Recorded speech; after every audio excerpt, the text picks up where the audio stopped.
எல்லாருமே சொல்கிறது என்னென்னா அந்த பொடி மேட்டரை வந்து ஹைலைட்டாக சொல்கிறாங்க. பொடி ரொம்ப பிடிச்சிருக்கு. அது என்ன பொடி? நான் ஏன்னா இன்றைக்கி தான் வாரேன் கிடைக்கும். மிளகாத்தூள்ப்பா இது.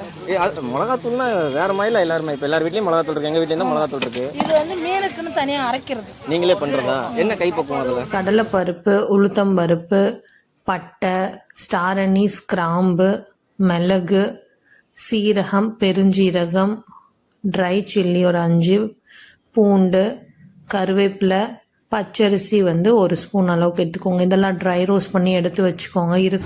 இப்போ நம்ம வறுத்து வச்சுருக்கிற மசாலா எல்லாமே வந்து நல்லா ஃபைன் பவுடராக அரைச்சிக்கோங்க. அரைச்சதுக்கப்புறம் நம்ம மீனை வந்து தவா ஃப்ரை பண்ணிவிட்டு லாஸ்ட்டில் அந்த பொடி தூவி இறக்கணும். இதுதான் வந்து பீச் ஸ்டைல் பொடி மசாலா.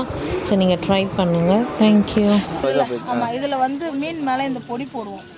அது அரைக்கல. ஏன்னா வந்து இதில் வந்து பொடியில் வந்து நிறைய மசாலா போடணும். இதுலேயும் இந்த பொடி வந்து அந்த மீன் மேலே தூவணும்னா டேஸ்ட் கொஞ்சம் அதிகமாக இருக்கும். நல்லா இருக்கும். இதில் வந்து வெறும் மசாலா தானே போடுறோம்.